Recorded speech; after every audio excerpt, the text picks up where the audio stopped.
El plato fuerte.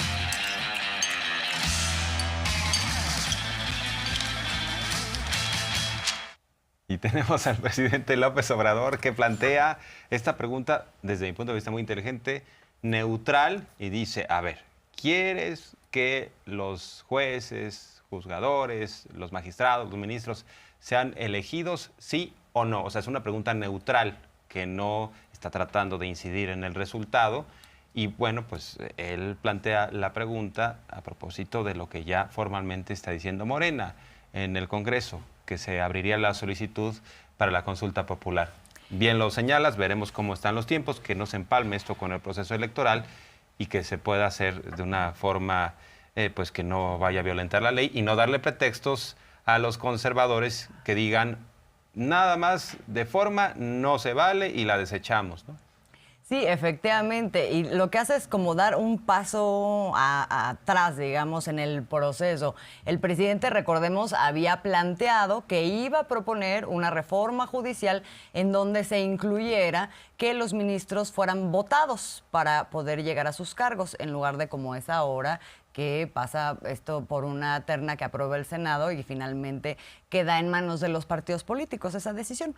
Entonces, ¿qué dice el presidente ahora? Retoma esta propuesta de Morena para decir, bueno, la reforma eventual que nosotros estamos proponiendo, primero vamos a hacerla pasar por la gente. ¿Qué dice la gente? La gente piensa que se tiene que votar o que no se tiene que votar a los ministros, los vamos a consultar y eso es lo que apoya al presidente, adecuado esto, como siempre, a los tiempos y porque tiempo es política, dice el presidente, a los tiempos y a la ley. Vamos a ver. Si hay tiempo y está permitido por la ley, sería bueno, porque hay que informarle a la gente de que el Poder Judicial está podrido. Sí hay que renovarlo. La Constitución establece en su artículo 39 que el poder dimana del pueblo y el pueblo tiene en todo momento el derecho de cambiar la forma de su gobierno. El pueblo es soberano. Nuestra Corte, decía don Daniel, es mediocre y cautiva del Poder Ejecutivo.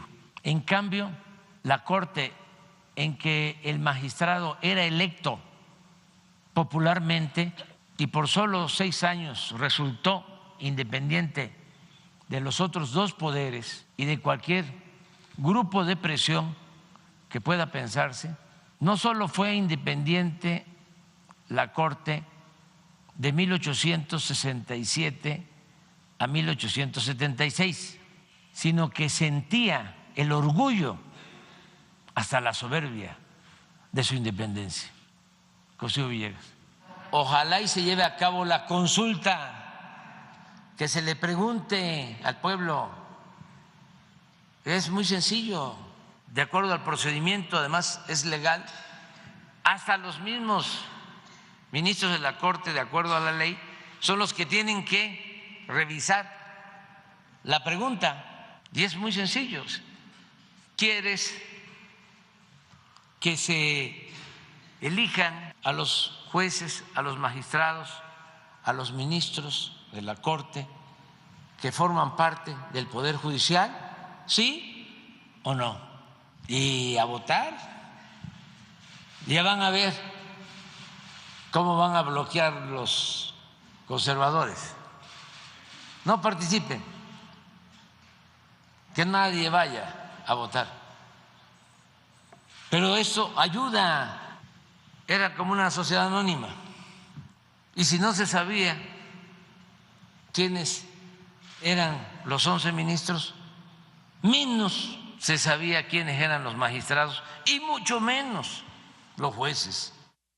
Y de hecho ya empezaron los conservadores a decir que esto no sería buena idea. José Ramón Cosío, este exministro, escribe en el Universal que López Obrador quiere someter a los juzgadores a la política y en particular a su movimiento. Y bueno, pues José Ramón Cosío, hay que recordar, fue este orador en el pasado convivio conservador en el Zócalo, que también dijo que López Obrador es un tirano. Entonces, no sorprende su postura. El propio presidente reconoce que van a tratar de ponerle trabas a esta nueva consulta si es que se puede activar en los próximos días o semanas. Pero sí es muy interesante el debate de fondo, porque, a ver, los conservadores dicen que López Obrador quiere someter a los jueces a un proyecto político, pero estamos hablando de la democracia, estamos hablando de la decisión de la gente. Y en todo caso, hoy en día los jueces están sometidos a una oligarquía.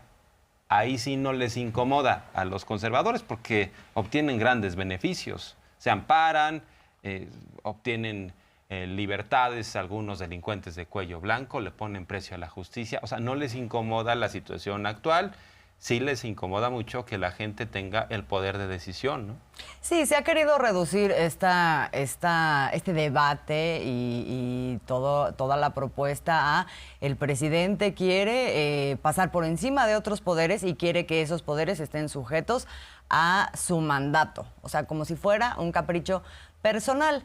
El presidente nunca ha escondido el hecho de que de lo que se está hablando aquí es de un régimen en donde participan 3 poderes que sí, efectivamente son independientes, pero que históricamente se han venido constituyendo o se constituyeron en su momento como poderes, los 3, que finalmente beneficiaban a unas minorías y a las minorías de este país, y esa es la forma en que se han venido conduciendo.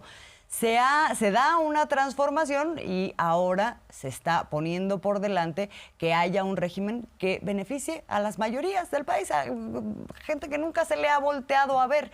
Y esto, si bien ha cambiado en el poder legislativo, ha cambiado en el poder ejecutivo, porque así lo decidió la población con su voto, lo que se ha mantenido intacto, pues, es el Poder Judicial, es decir, la Suprema Corte de Justicia. Entonces, dice el presidente, ahí tiene que haber un cambio, tiene que haber una respuesta diferente a una transformación que se está dando en todos los ámbitos, pero no en el Poder Judicial. Entonces, de pronto cuando dice, por ejemplo, José Ramón Cosío, parecía que era como la agenda escondida del presidente. No es ninguna agenda escondida, pero lo que sí se esconde en la Corte, o sea, porque de contraparte no dicen qué es lo que nosotros estamos defendiendo, se escudan en que lo que están defendiendo es la Constitución. Una Constitución que ha sido violada, por un lado, mientras estuvo absolutamente caracterizada por valores posrevolucionarios, pero también una Constitución que ha sido manipulada, ya ha cambiado un montón de cosas en función de la defensa de un régimen neoliberal que lo que quiere es seguir haciendo prevalecer los intereses de las minorías. Eso es lo que se quiere cambiar. Entonces, bueno, más o menos por ahí es la interpretación que yo hago de este debate, y porque ahora pues va a llover, ¿no? O sea, va a diluviar toda esta argumentación que es la defensa de la Constitución versus la defensa de un poder autoritario que quiere encimarse en otros poderes, ¿no? Esto es como la canción de Moderato, ya lo veía venir. O sea, se ve venir la tormenta discursiva de López Obrador, embiste al Poder Judicial, hay que frenar a este tirano, esto solo sucede en las dictaduras, en los países de América Latina, en donde, caray, por cierto, ahora que digo América Latina, resulta que un político de derecha, el presidente Lazo de Ecuador, ya disolvió el Congreso, porque le abrieron juicio político, y no van a quejarse los conservadores de México de eso que está pasando, o se vale, porque es de derecha. Avalan las dictaduras de derecha, avalaron a Pinochet, se hicieron de la vista gorda, por ejemplo, con Fujimori. Entonces, realmente no es que les incomode un poder vertical, sino que siempre y cuando se beneficie a una casta, a una élite, ¿no? Vamos a escuchar algo más de lo que dijo el presidente sobre esto. Turner, que escribió El México Bárbaro en la época de Porfirio Díaz, habla de que el sistema político porfirista era de los más perfectos del mundo. De ahí retoma Vargas Llosa, posiblemente, la idea para acuñar la frase de la dictadura perfecta. Como ya no se podía mantener ese sistema de simulación desgastado, intentaron con la alternancia. Y por eso le abrieron el paso al PAN, aparentar de que se iban a dar los cambios para que las cosas siguieran igual. Entonces empezaron a llenar juzgados de abogados conservadores, filopanistas. También fue el auge de las escuelas de derecho. ¿Qué es el criterio que prevalece en el Poder Judicial? Pues el de la defensa de los intereses de la minoría. Es un poder al servicio de la oligarquía. Imagínense que un juez que tiene el poder de su firma para dejar en libertad a Caro Quintero, siguen siendo todavía los reyes, las reinas del sabadazo. Le decían al encargado de las cárceles con un escrito: deje en libertad a fulano de tal en un plazo no mayor de 24 horas. Ahora hay que buscar a ver si no hay por ahí otra denuncia, así, y a preguntar en todos los estados, pues para que no salga la primera. Bueno, en resumen, un poder, se trata el Poder Judicial de un poder que no ha sido efectivamente autónomo. Esto es una mentira. Ha estado sujeto a intereses políticos y económicos a lo largo de la historia de nuestro país. Y lo que se busca acá es que deje de ser autónomo también de la población, ¿no? O sea, esto es lo que se intenta con esta recuperación. Para muestra, un botón, ya estaba dando un ejemplo el presidente de lo que sucedía con la liberación de delincuentes, esto de los sabadazos, pero hay muchas otras cosas en donde participa el Poder Judicial y particularmente la Suprema Corte de Justicia. Hicimos una recuperación de cómo ha votado la ministra presidenta, porque bueno, ella también es materia de debate en estos tiempos, en algunas acciones de inconstitucionalidad que le llega a la Suprema Corte. Votó en contra, por ejemplo, o sea, un poco para darse una idea de cuál es la tendencia de un pensamiento que lo que busca es cerrar la posibilidad de la participación ciudadana en varias definiciones y también cerrar la posibilidad a que se defienda, por ejemplo, la soberanía de los recursos estratégicos del país y otro tipo de cosas que tienen que ver con esto. Consulta para juzgar a expresidentes, votó en contra la ministra presidenta, hoy presidenta, cuando no lo era, ¿no?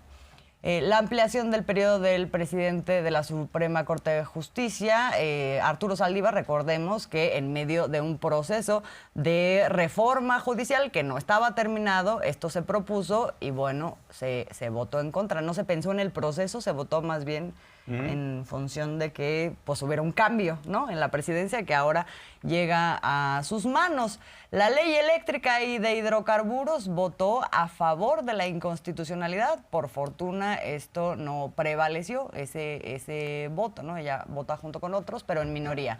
La ley federal de austeridad republicana en contra. Y también por ahí vamos a ver también la Ley Federal de Remuneraciones, que son las dos leyes que tocan pues los privilegios, entre otras instituciones, de la Suprema Corte de Justicia. A ver, y tiene otras travesuras. La ministra Piña votó en contra de la pregunta de revocación de mandato del presidente o de los... también en contra de esta revocación de mandato del presidente y también votó en contra de la pregunta que se había planteado del juicio a los expresidentes. En contra del derecho a renunciar a los recursos remanentes de partidos políticos, en contra de la ley del Sistema Nacional de Seguridad Pública, en contra de la Ley General de Educación. Esto, bueno, tendremos que entrar a los detalles, pero también hay un tema sustantivo. Votó en contra de que la Corte trajera el caso de Lidia Cacho, quien fue secuestrada, quien fue de alguna manera acosada desde el poder, ¿no?, desde el gobierno de Puebla, y después va a recibir un premio en materia de derechos humanos y en materia de la ayuda hacia las mujeres, un premio internacional. O sea, ¿con qué cara va a recibir este premio internacional cuando había votado en contra de que se resolviera y que atrajera a la Corte este caso terrible de lo que tiene que ver con la supresión de garantías individuales y la embestida en contra de Lidia Cacho. Entonces sí, está exhibida la ministra, y estos son temas que tienen que ver no con su género, no tiene que ver con que sea mujer, porque recuerdas que la defensa conservadora ha sido, la atacan por ser mujer. Así es. Pero no, estamos hablando de los argumentos de sus propios votos en función de casos, independientemente del género, ¿no?